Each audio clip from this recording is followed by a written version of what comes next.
Quiero compartir una palabra. He estado justamente con el grupo que nosotros tenemos los días miércoles. Estamos haciendo un estudio del Evangelio de Mateo. Es abierto, cualquiera que quiera participar puede participar. Es mi grupo, pero bueno, nadie se va a poner celoso si usted participa del grupo de los miércoles. Estamos haciendo un estudio del Evangelio de Mateo y estamos avanzando, como dice la canción de Machado, verso a verso, ¿no? Vamos despacito. Golpe a golpe, verso a verso. Pero bueno, la canción trataba de otra cosa. Y estuvimos leyendo un pasaje muy interesante en el Evangelio de Mateo, en el capítulo 11. Vaya buscándolo si trajo la Biblia. Donde en el contexto de este pasaje Jesús hace una invitación. No sé si está muy fuerte el retorno otra vez, ¿no? ¿Puede ser? ¿Está como siempre? Yo lo siento medio fuerte. Mateo capítulo 11, verso 25. Y la verdad que yo tenía preparado otra cosa para hoy, más teológica, un poco más picante, pero como es que el Espíritu de Dios nos habla, es una realidad. A veces nos despierta por la noche y el Señor nos habla. Y esto fue lo que me pasó esta noche. Me tuve que despertar a las 6 de la mañana, no es mi horario de los domingos, sepa comprender. Pero bueno, ahí recibo esta palabra de parte del Señor, porque estoy seguro que alguien aquí está necesitando escuchar esto. En aquel tiempo, dice Mateo capítulo 11, verso 25, en aquel tiempo, respondiendo Jesús, dijo: Te alabo, Padre, Señor de los cielos y de la tierra, porque escondiste estas cosas de los sabios y de los entendidos y las revelaste a los niños. Sí, Padre, porque así te agradó.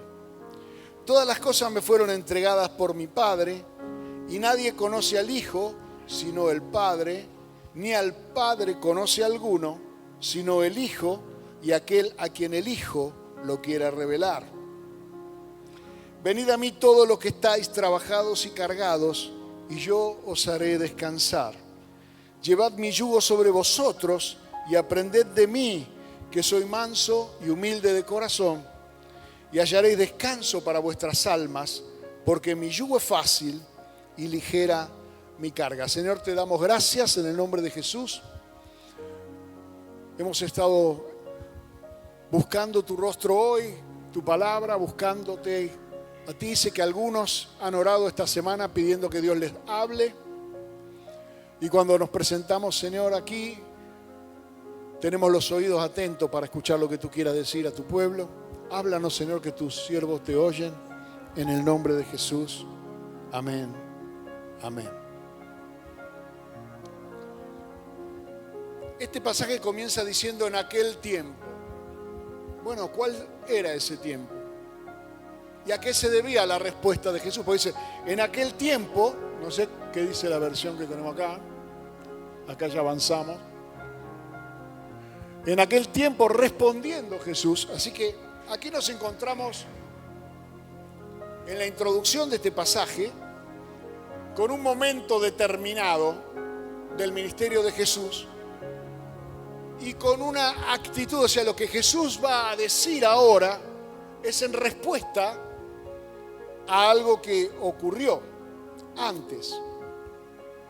Es interesante cuando usted lee la Biblia, sepa que la Biblia fue escrita de corrido, no fue escrita por verso, fue escrita de corrido y luego los teólogos inventaron estas coordenadas de los capítulos y los versículos para que usted pueda encontrar el lugar.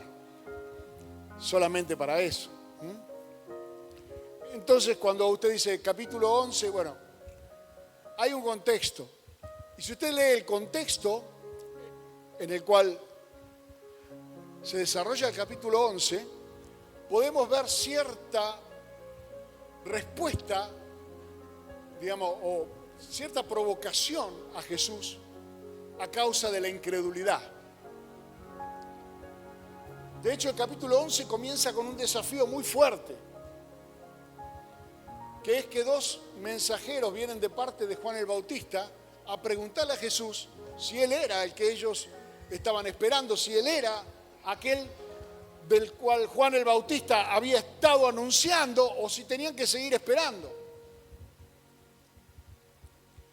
Sepa usted que el Evangelio dice que él vino a abrir las puertas de la cárcel, ¿no? ¿Cuánto lo hemos leído muchas veces? ¿Y dónde estaba Juan el Bautista en ese momento? Estaba preso. Y yo imagino a alguien preso diciendo, en Isaías 61 dice que él vino a abrir la puerta de la cárcel. Y yo sigo acá en cana. Y no estoy preso por haber robado, y no estoy preso por haber hecho daño, ni estafado, estoy preso por anunciar que Él es el Cordero de Dios que quita el pecado del mundo. ¿Será Él el que tiene que venir? ¿O será que todavía tenemos que esperar a alguno más?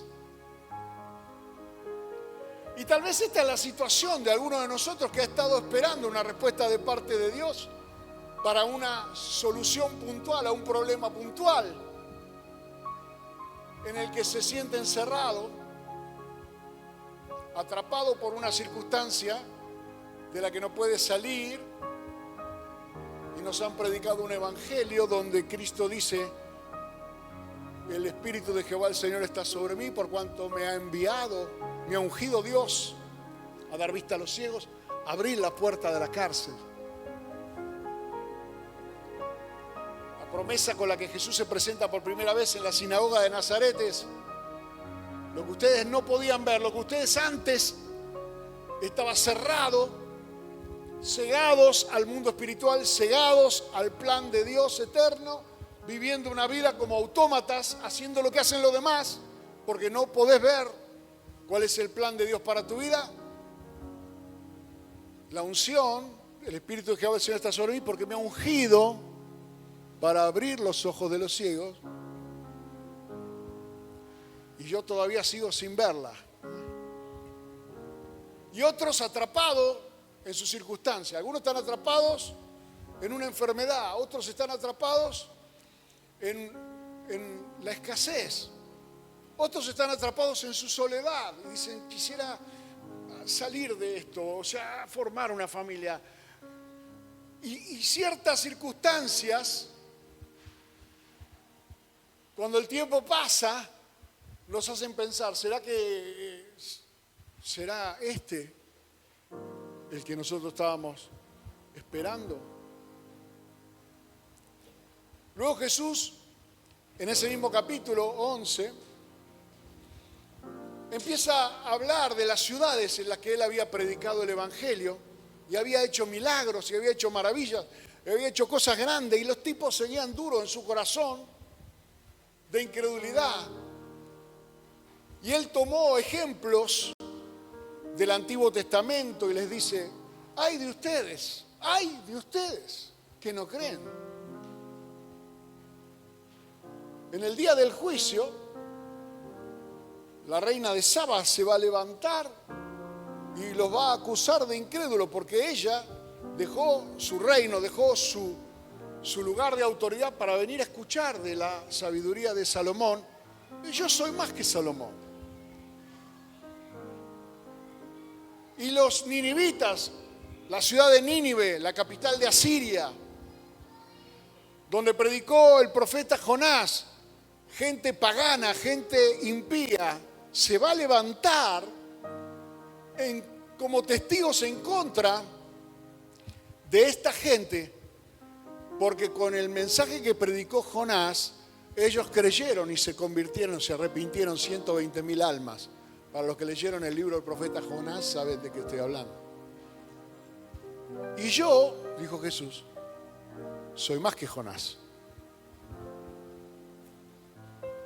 Ante esa circunstancia de incredulidad, donde ciudades enteras se negaban a escuchar el mensaje del Evangelio y a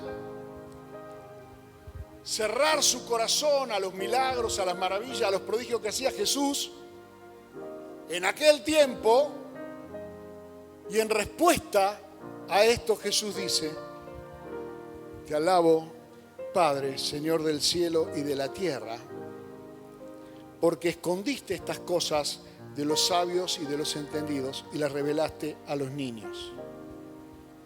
¿Quiénes eran los sabios y los entendidos del tiempo de Jesús? Eran los escribas, los doctores de la ley, los fariseos, los saduceos, el Sanedrín. El poder religioso, los eruditos, los edificadores, dice uno de los salmos, los que construyeron de alguna manera la fe de los israelitas de ese tiempo, rechazaron a la piedra de fundamento. Ellos no creían en él. Pero lo interesante de aquí es que Jesús dice que la voluntad del Padre fue que no fuera para esos sabios y entendidos conocedores de las Escrituras, personas que tenían a su cargo copiar los libros de la ley, y tenían permitido algún error, pero hay todas unas reglas. Algún día le voy a traer cuáles eran las reglas con las cuales se daba por aprobada una copia de la Torá y con qué criterio tan liviano se desechaba. Cuando la Biblia habla de una J y un tilde, usted sabe perfectamente que ni el hebreo ni el griego tienen J ni tienen tildes, ¿sí? Es una traducción, es una españolización de Reina y Valera. Pero está hablando de pequeños detalles. Cuando Jesús habla de esos pequeños detalles, se refiere a esos detalles sobre los cuales a un copista le hubiera costado tener que tirar el Pentateuco completo, 5 libros de la ley, porque tenían errores. Y Jesús dijo: yo vine a cumplir. Imagínate, si los copistas guardaban tanto detalle, cuanto más yo, que soy la palabra viva, ¿no es cierto? Vengo a cumplir lo que se fue profetizado acerca de mí, lo que está escrito de mí en las Escrituras, en la ley. Pero justamente los niños son aquellas personas en la tradición israelita que no han tenido contacto con la palabra, no han tenido contacto con la ley. Justamente la diferencia entre un niño y un adolescente, cuando un niño pasa de la niñez a la adolescencia, los judíos celebran una ceremonia que se llama Bar Mitzvah, que es aproximadamente a los 12 años, y las niñas, el Bat Mitzvah, ¿no? Más de Batman, el de las niñas. El Bat Mitzvah es a los 13 años, un año después. Lo que pasa es que Bar significa hijo y Bat significa hija. Amén. Bar significa hijo. O sea, Bartimeo no se llamaba Bartimeo. Era el hijo de Timeo, ¿ok? Bartimeo. Y Bartolomé era hijo de uno que se llamaba Ptolomé. ¿Ok? Bar significa hijo. Bar mitzvah significa hijo del mandamiento. Hijo de los mandamientos. Y es una ceremonia donde un niño pasa a ser adulto. ¿Por qué? Porque en primer lugar asume nuevas responsabilidades. En segundo lugar, toma el compromiso de cumplir los mandamientos. Es decir, se hace... ¿Por qué? Porque ¿cuál era la enseñanza de los israelitas? ¿Cómo un niño israelita aprendía los mandamientos de Dios o conocía a Dios? Por medio de su papá, de su mamá. Estas palabras, dicen en la ley, las escribirás en los postes de tu casa, las escribirás en los dinteles, las recitarás en el camino cuando vayas, cuando vuelvas. O sea, no ponían música los israelitas cuando iban a Jerusalén a la Pascua, a la fiesta de los tabernáculos, a la fiesta de las cosechas. No. La obligación de un padre de familia era que durante el camino él recitara para sus hijos los mandamientos de la ley. He aquí la gran sorpresa cuando Jesús a la edad de 12 años discutía con los escribas en el templo, dice el Evangelio de Lucas.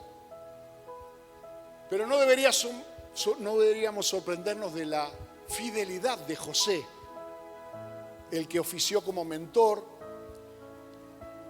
como tutor de Jesús durante los primeros 12 años de vida de Jesús, aún en Egipto. ¿Usted cómo cree que Jesús se llevó los rollos a Egipto?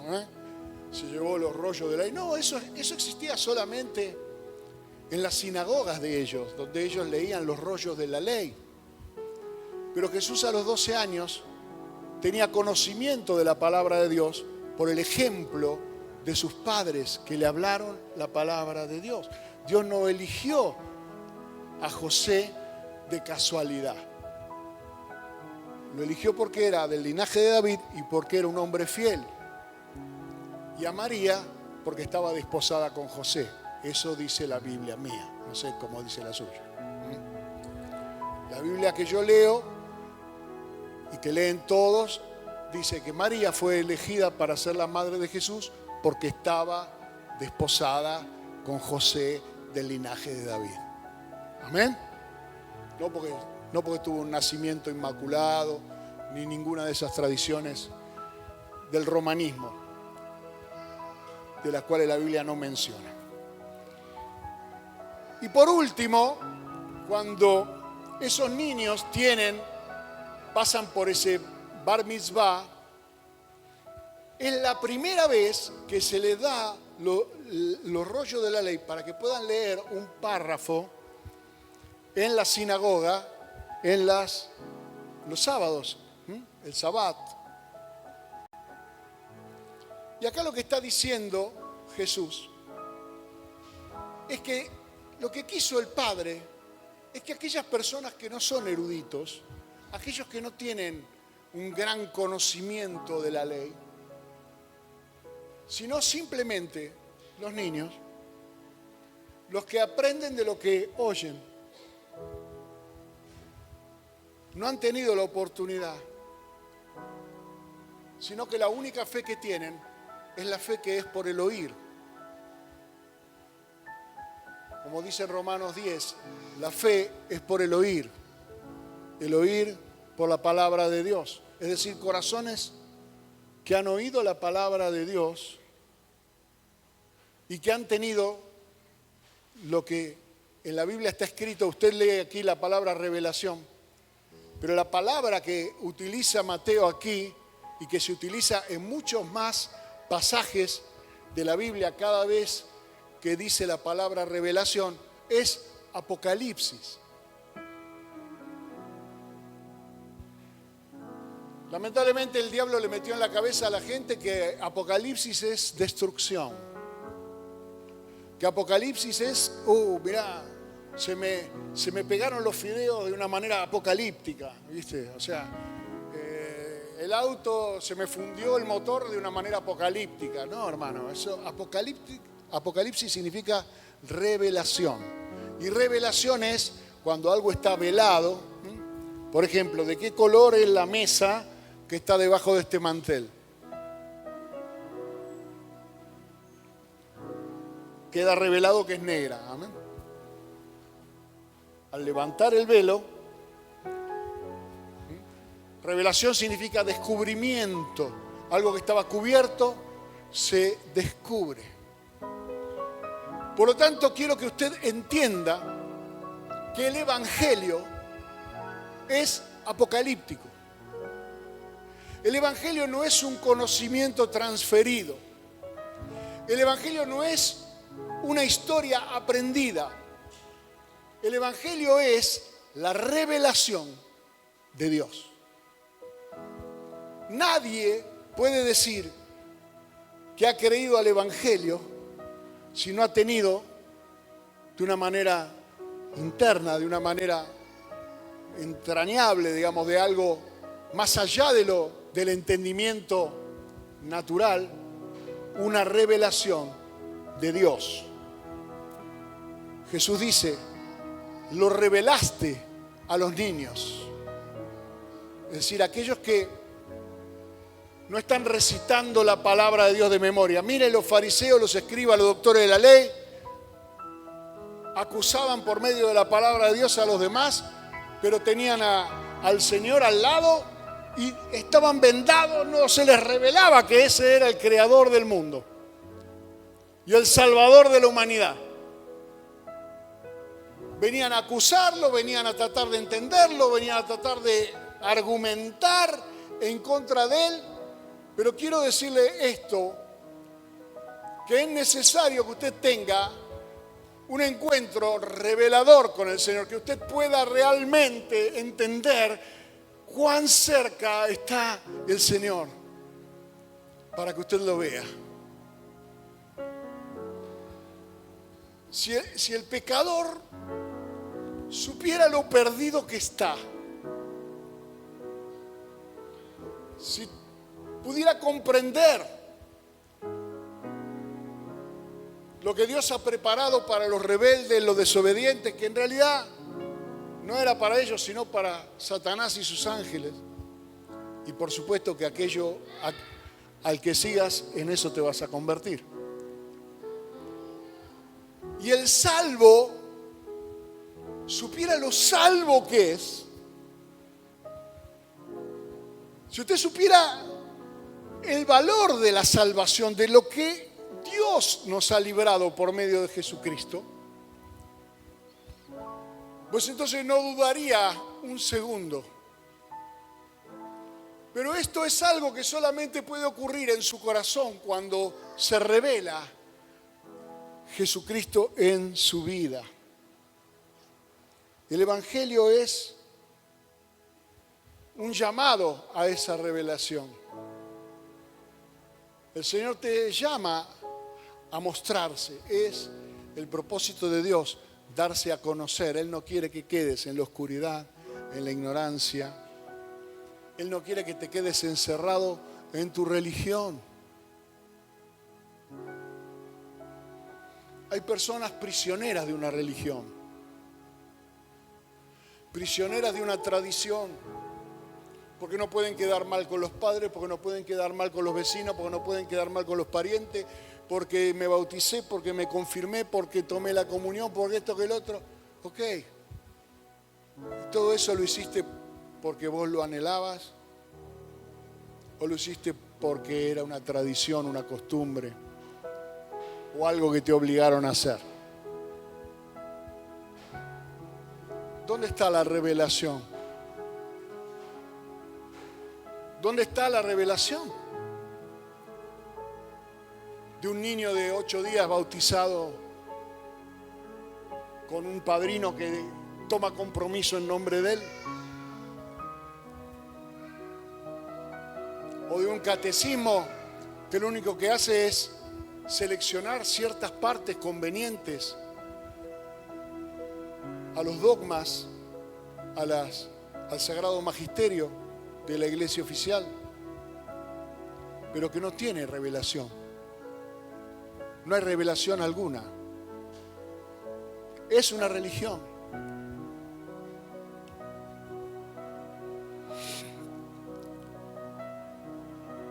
Y luego dice, sí, esto es porque a ti te agradó. Es decir, que usted tiene que entender que lo que le agrada a Dios, que la gracia de Dios consiste en revelarse. Y que hay un llamamiento, hay un llamado de parte de Dios a que Él se revele en tu vida. A que Él se descubra, a que puedas descubrir a Jesús. Hay personas que a veces yo escucho cuando compañeros de trabajo y de los lugares donde yo voy, que me cuentan sus temas. Y el otro día me sorprendió uno de los vicepresidentes de FECOBA, que es la Federación de Industria y Comercio de la ciudad. Un hombre que no fue a la iglesia jamás.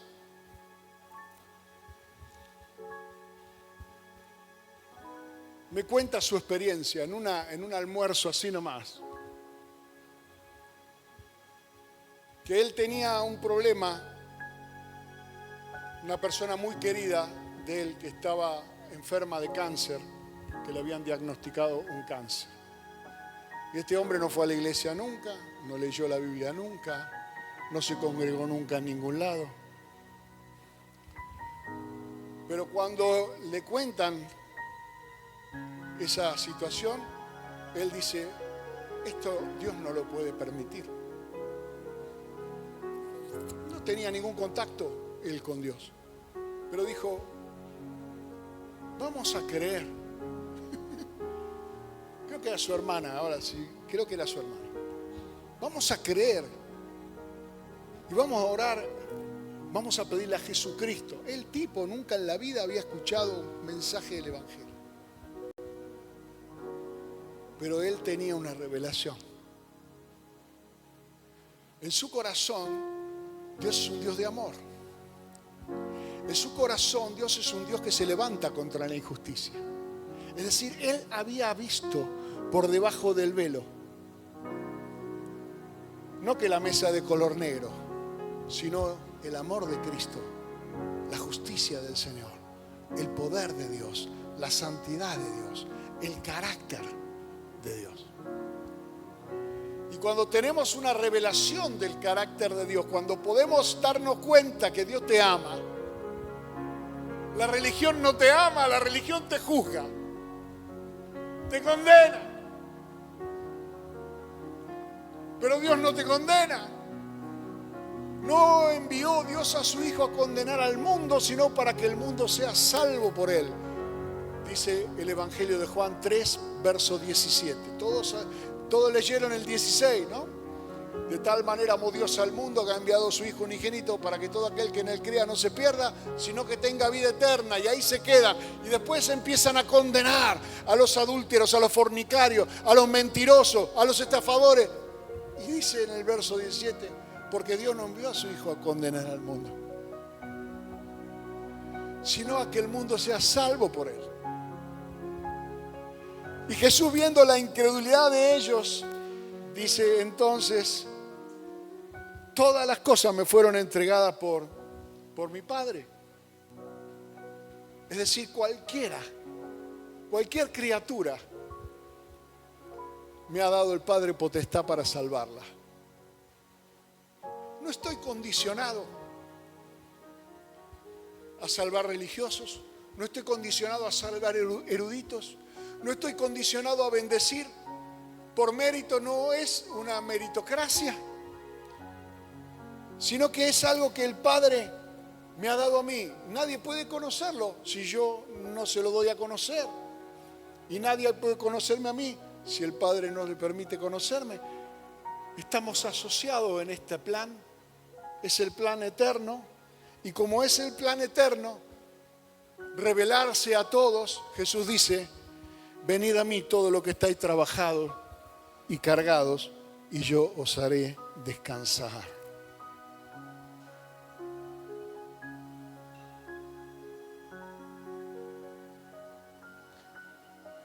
Yo sé que una de las cosas que este mundo produce es un profundo desgaste sobre nuestras almas. Es muy desgastante. A veces corremos como los hámsters, ¿no? En la calecita, ¿no? Y decimos, por acá yo tuve 2 hámsters. Uno se retiró sin aviso. Un día desapareció, no lo encontramos más. Se nos rajó el primero. El segundo no, el segundo lo teníamos. Y el tipo corría. No tienen memoria. Entonces corre, se baja, mira y dice, estoy al mismo lado. Y sigue corriendo, se baja y dice, otra vez acá. Sube y corre. Se baja del otro lado y dice, el mismo aserrín, todo igual, estoy acá. Y así es la vida de mucha gente. Vuelve a repetir la misma conducta una y otra vez, sin resultado alguno. pasa años y se le va la juventud. Y pasa el tiempo y se siente cansado. Se siente que ha trabajado mucho y ha logrado poco. Que al final los sueños no se terminan de cumplir. Y entonces viene una frustración que en algunos casos deriva en una bronca natural donde todo el mundo me debe algo. Siento que todo el mundo está en deuda conmigo porque yo no me merezco nada de lo que me pasa. Y odio a todos por las dudas. No vaya a ser que se me vaya alguno que no puedo odiar. O una tremenda frustración que deriva en el cinismo, donde todo es relativo. Y si un tipo tiene éxito, ya se le va a pasar. El éxito es la excepción.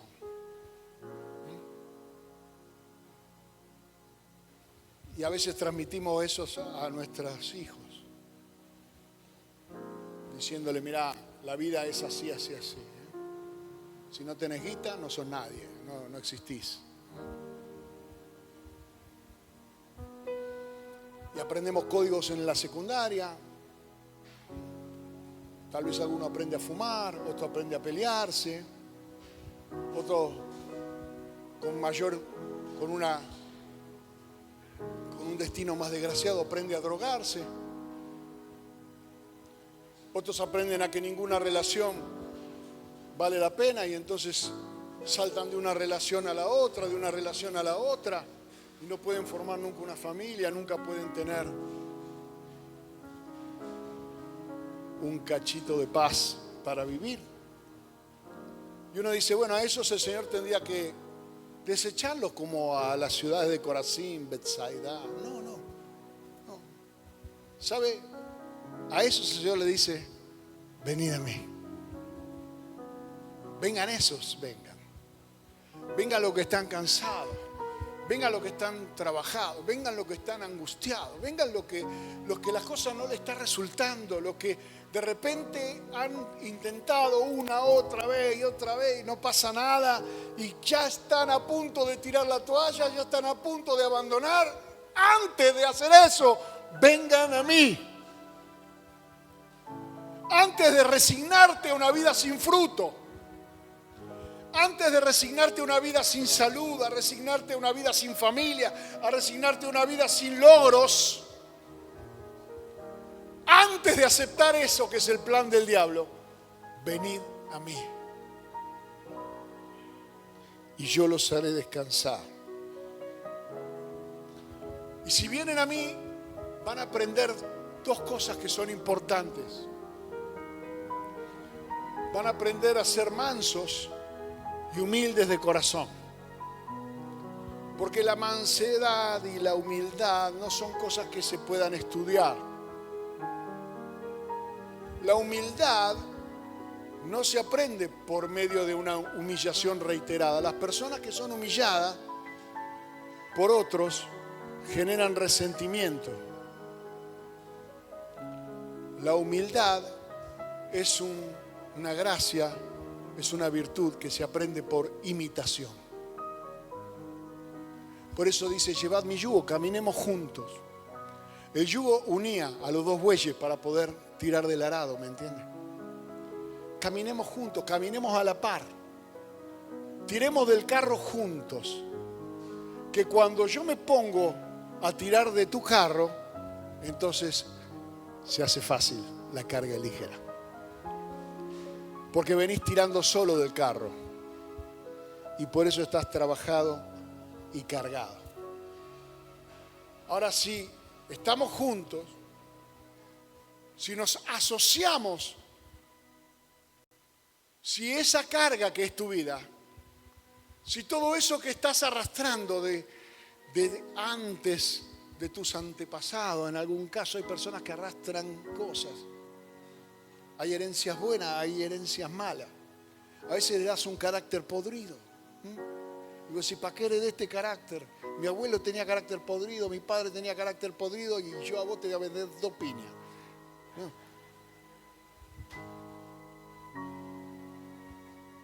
Pero lo que el Señor te está diciendo es, esa carga, que es la que te tiene detenido, que es la que te está costando mover, esa mochila, como Marianela que andaba el otro día con las mochilas, agarró todas las mochilas juntas. Si yo me pongo con vos, si nos agarramos juntos, mi yugo es fácil y la carga es ligera. Y entonces, si aprendemos la humildad que significa necesito la ayuda de Dios, el primer acto de humildad en la vida de una persona es el momento en que dice, solo no puedo. Necesito de Dios. Y el primer acto de mansedumbre es cuando el Señor te dice, vení, y vos venís.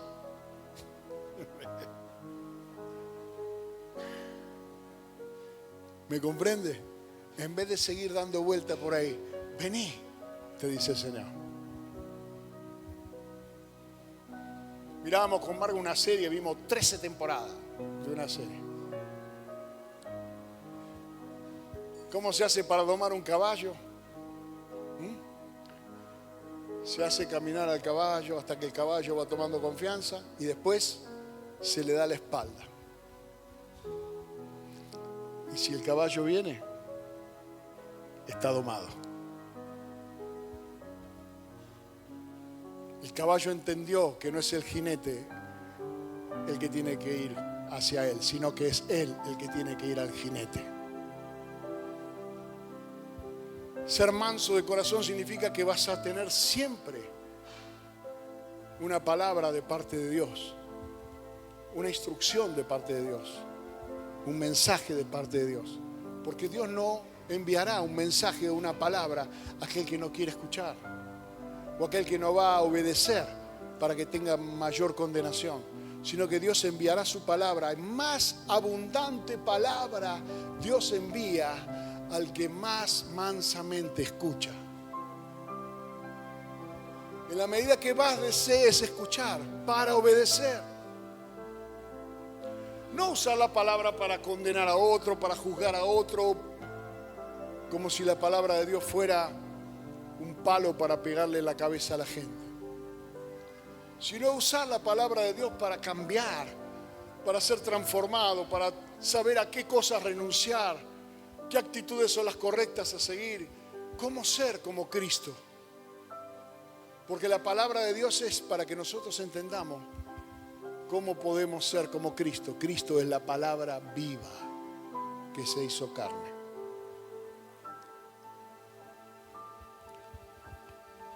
Ahora,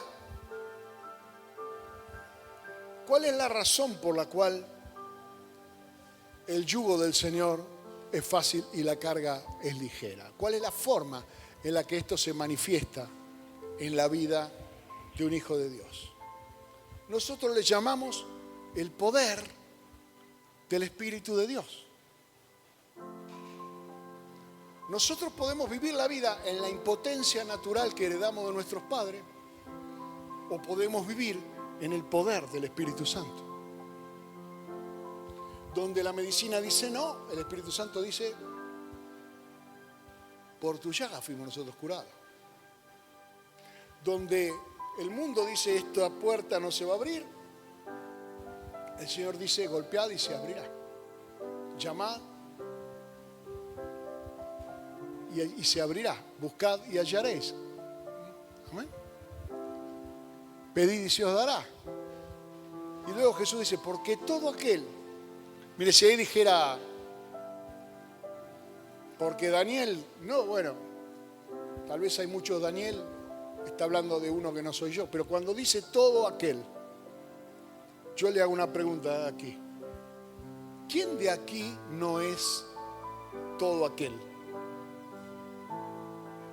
Como para decir, Jesús dijo eso, pero a mí no me afecta. ¿Sabes que hay muchas personas que no se sienten incluidos? Jesús dijo, venid a mí todos. Sí, todos, pero no sé si a mí también me está invitando. Todo aquel que pide, recibe. Sí, dice todo aquel, pero no sé si yo estoy ahí en ese grupo. La Biblia dice, a cada uno le da la gracia conforme a la medida. Pero yo no sé si soy cada uno. No sé, algunos será cada dos, no sé. No se siente incluido. Pero el mensaje de hoy, la palabra que yo quiero compartirte hoy, es que Dios te ha incluido. Y te ha incluido para vivir una vida en el poder del Espíritu de Dios. Dice en Isaías capítulo 40, verso 28. ¿No has sabido, no has oído que el Dios eterno es Jehová, el cual creó los confines de la tierra? No desfallece, no se fatiga con cansancio, y su entendimiento no hay quien lo alcance. Él da esfuerzo al cansado y multiplica las fuerzas al que no tiene ningunas. Los muchachos se fatigan y se cansan, los jóvenes flaquean y caen, pero los que esperan a Jehová tendrán nuevas fuerzas. Levantarán alas como las águilas, correrán y no se cansarán, caminarán y no se fatigarán. ¿Cuál es la forma de que vos encuentres descanso para tu alma? Que tu alma deje de hacer el esfuerzo y que sea el Espíritu de Dios el que lo haga por vos. Que renunciemos a querer que todas las cosas se me van a ocurrir y que tengo conocimiento de todas las cosas, que ya sé algo que antes no sabía y que eso lo vaya a usar para creer que a partir de ahora que me aprendí esta, hermano,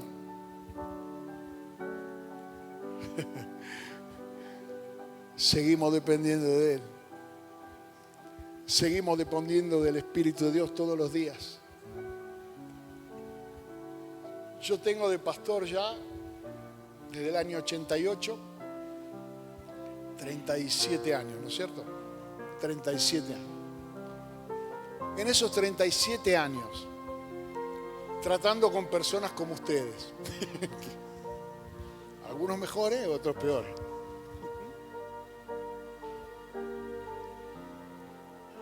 ¿Cuántas veces me cansé? No, me cansé.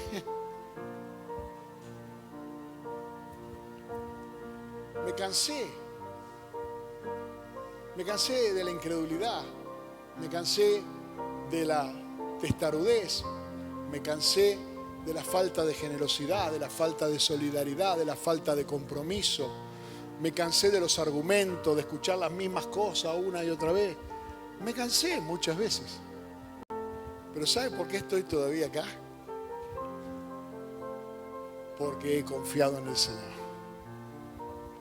Y las veces que estuve a punto de tirar la toalla, el Espíritu Santo de Dios me dijo, no, hay una milla más todavía por delante. Y yo sé que vos seguramente estás pasando porque esta palabra no viene por casualidad. Seguramente hay alguno acá que dice, la verdad estoy cansado de esto. Y uno de los trabajos del diablo es cansarte hasta que tus fuerzas se agoten. Hacerte oposición. Soplarte viento en contra. Pero la palabra del Señor dice, bienaventurados los pobres en espíritu. Bienaventurados los mansos. Bienaventurados los humildes. Bienaventurados los que lloran. Bienaventurados los pacificadores. Bienaventurados los que tienen hambre y sed de justicia. Es decir, hay promesas de que el viento de Dios va a soplar a tu favor para que puedas levantar las alas como las águilas y volar por encima de tus problemas. Pero para eso es necesario una sola cosa: venir a Él. Vamos a ponernos de pie, vamos a orar al Señor. Fiel es el que llama. Venid a mí todos los que estáis trabajados y cargados, y yo os haré descansar.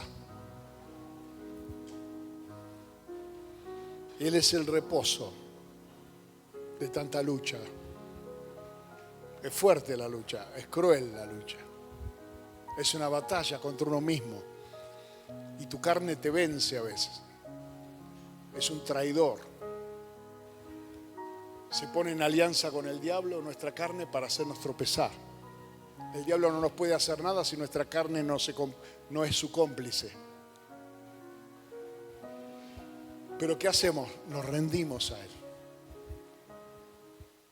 Y en vez de pelear con nuestra fuerza, con nuestra inteligencia que nos trajo hasta acá, le pedimos al Señor que sea el poder del Espíritu Santo el que nos traiga la victoria. Amén. Porque entonces podemos darle la gloria a Él. Y Dios ama su gloria. Y por su propia gloria Él nos va a sanar, nos va a bendecir, nos va a guardar, nos va a abrir las puertas que estaban cerradas, va a traer la provisión, no porque nosotros lo merezcamos, porque Él merece toda la gloria. Gloria a Dios. Padre, te damos gracias en el nombre de Jesús. Y te pedimos, Señor, en esta noche que nos recibas, porque tú nos has llamado, tú nos has invitado. Y en esta noche queremos abrir nuestro corazón y decirte que aquí estamos para que tú puedas, Señor, hacer la obra que preparaste para nosotros desde antes de la fundación del mundo. Porque no estamos aquí por casualidad, sino porque fuimos predestinados para ser hechos tus hijos. Porque a todos los que te recibieron y a los que creen en tu nombre le fue dada esta potestad de ser hechos hijos de Dios. Y si somos hijos, ya no somos esclavos y somos herederos juntamente con Jesucristo de todas las promesas. Por eso en esta noche participamos de el cuerpo y la sangre de Cristo, simbólicamente. Adoremos al Señor.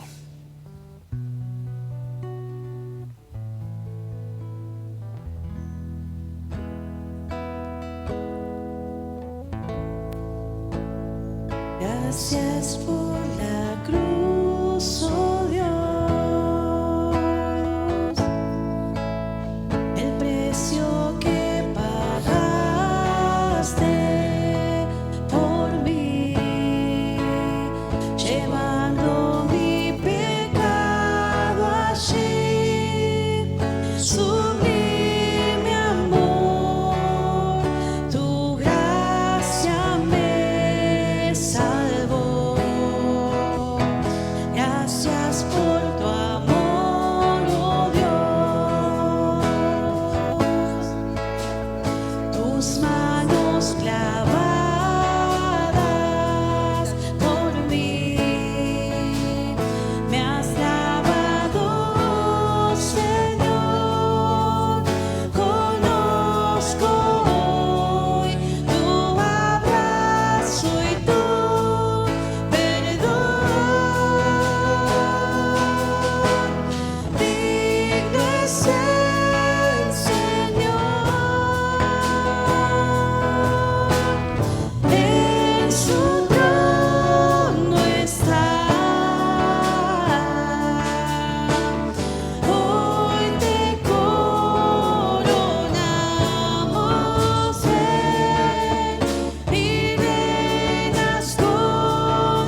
es el Señor. Gracias, Jesús.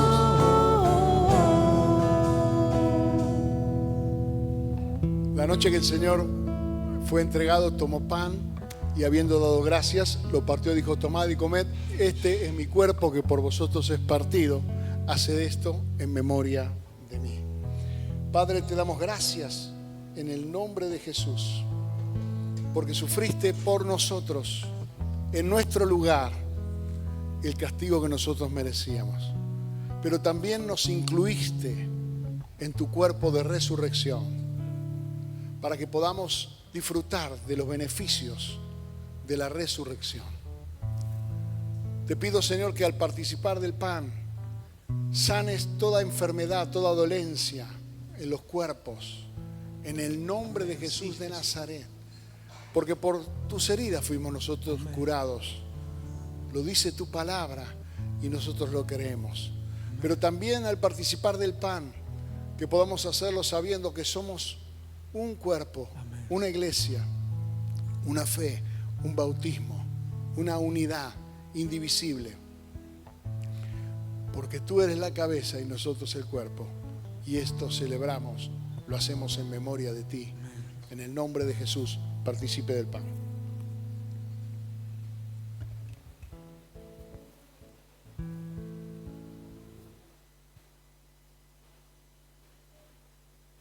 Gloria a Dios. Después de haber cenado, tomó la copa, digo, bebed de ella todos. Esta es la copa del nuevo pacto en mi sangre. Haced esto en memoria de mí. Por eso todas las veces que comieres este pan y bebieres esta copa, la muerte del Señor anunciáis hasta que Él venga. Señor, te damos gracias porque esa sangre fue el precio con el que nos compraste. Somos pertenencia tuya, comprados con sangre de Cristo, limpios de todo pecado, pero fundamentalmente comprados. Por esta razón el enemigo no puede contra nosotros tener parte ni suerte, porque somos propiedad tuya. Lo creemos de corazón, lo confesamos con nuestra boca.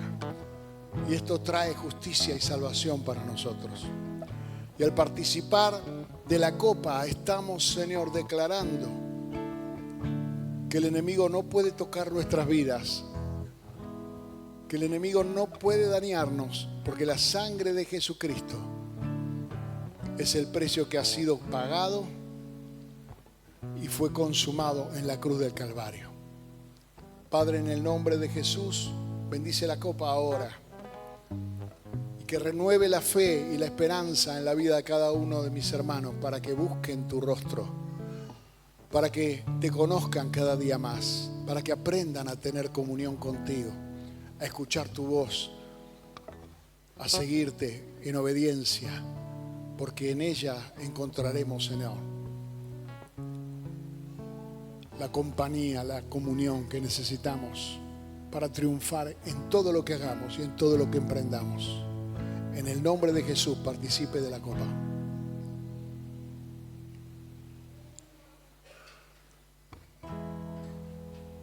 Aleluya.